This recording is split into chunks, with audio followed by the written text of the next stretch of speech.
Good day, Crime Talk aficionados. This is Scott Reisch from Crime Talk. Thanks for watching. First on the docket, Chad Daybell's attorney has filed a motion to dismiss all charges. Why that won't happen. Second, Ron Jeremy is probably never getting out of prison. Third, a pregnant mom vanishes and her mother suspects the baby's father, who has a girlfriend. And finally, our dumb criminal contestant of the day. Let's talk about it.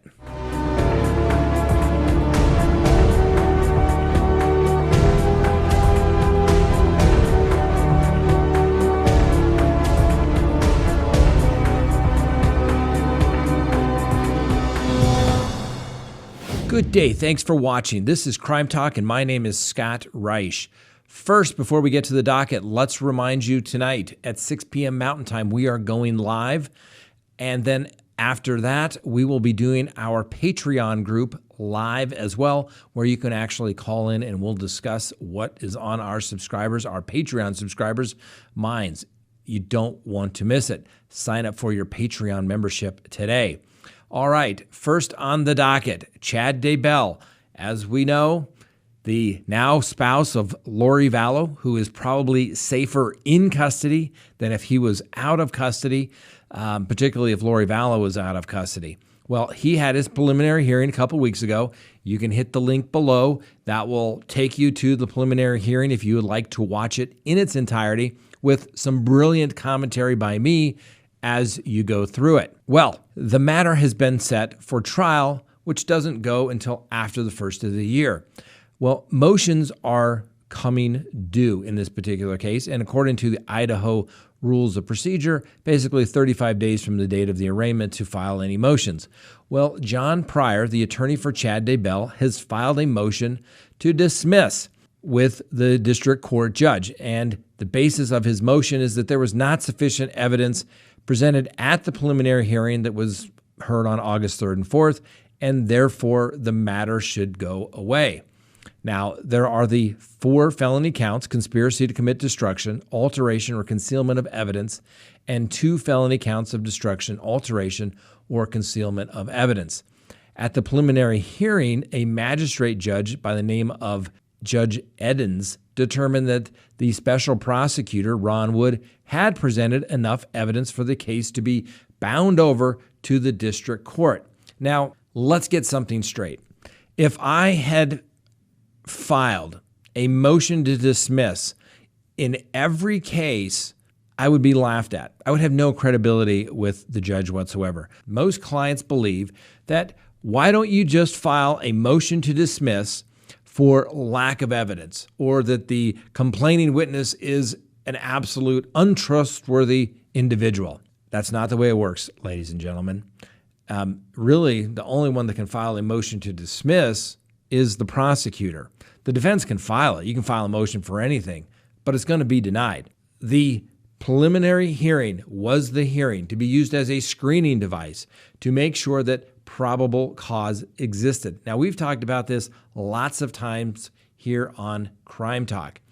That preliminary hearing is simply a hearing where in most cases the detective gets up and regurgitates what's in the affidavit for the arrest warrant, where the judge has previously found probable cause. It's very unlikely that another judge is going to not find probable cause unless the prosecutor fails to present some evidence to support each allegation that they are alleging in the complaint and information. So, very highly unlikely. I would probably fall out of my chair in shock if this judge granted the motion to dismiss filed by the district attorney. The judge will more than likely say, I appreciate this, but this is a determination that I am not going to make. There's probable cause. This is a question of fact now for the jury to decide. The legal standard has been met.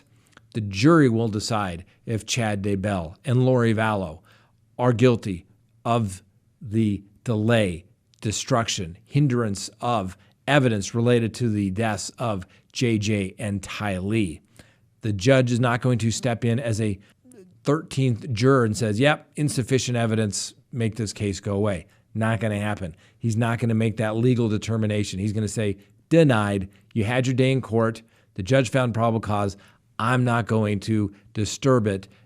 This is a matter for the jury to hear. We'll see what happens. I've been wrong before, but I don't think I'm going to be wrong on this time.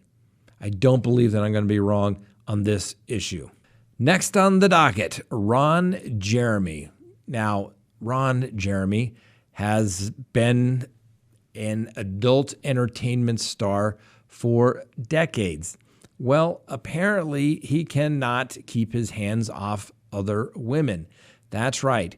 He has been charged and being held in custody, and now he has been charged with 20 additional counts of sexual assault involving 13 women, including lewd conduct with a 15-year-old girl. The charges now include 6 counts of sexual battery by restraint, 5 counts of forcible rape, 3 counts of forcible oral copulation, and 2 counts of forcible penetration by a foreign object, and 1 count each of sodomy and assault with intent to commit rape. Those charges were brought against Mr. Jeremy Monday in court. That brings the number of alleged victims up to 17.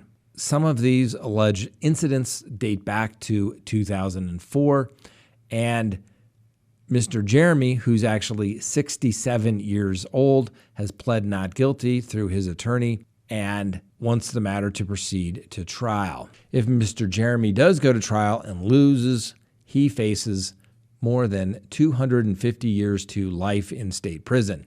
Now, given the fact that he is 67 years old, obviously I don't think he's going to make the 250 years.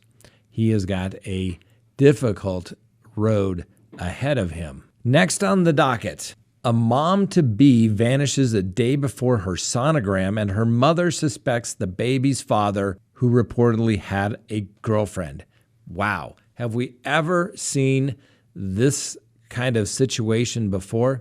Now, we're going to give everyone that we discuss on this show and all of our shows the presumption of innocence, and that presumption will remain with them until and if they either plead guilty or are found guilty by a jury trial. However, have we heard this scenario once or twice? That's right. A pregnant Washington woman was looking forward to her first sonogram. She was excited to see whether she was in fact carrying twins. Well, guess what? She has vanished and has not been seen since August 25th. The young woman's name is Cassandra Cantrell. She's from Parkland, Washington, and she never made it to her sonogram appointment, and no one has seen her since. There's been no social media activity. There's been no activity on her debit or credit cards as well. The cell phone has been pinged by authorities and was last pinged near Vashon Island, but other than that, no activity.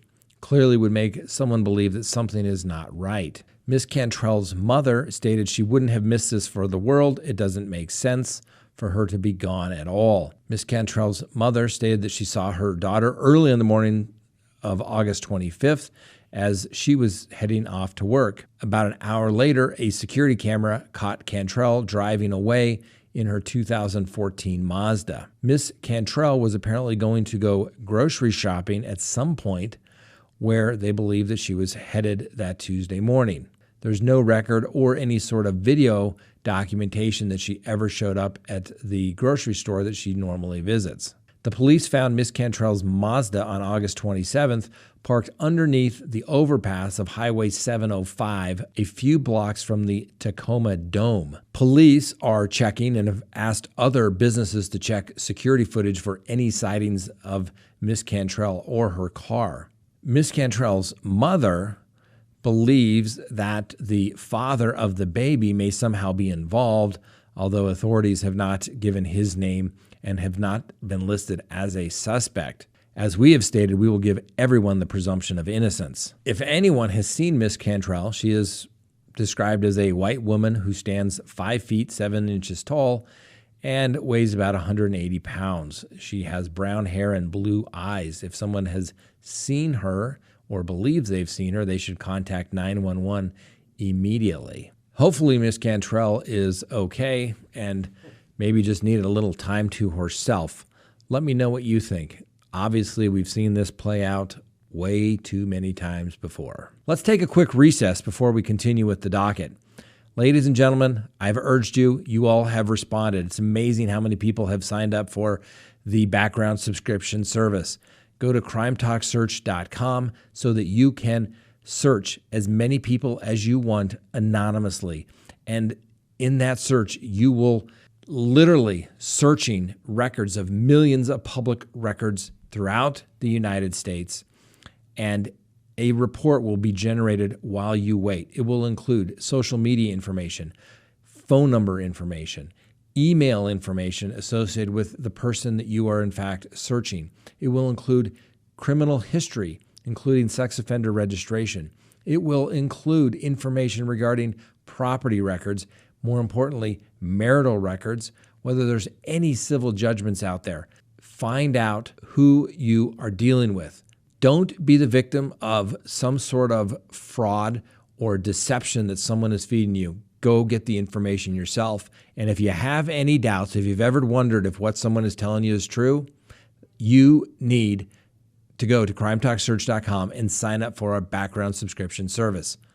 Go to CrimeTalkSearch.com. You'll be absolutely happy you did. Next on the docket, our dumb criminal contestant of the day.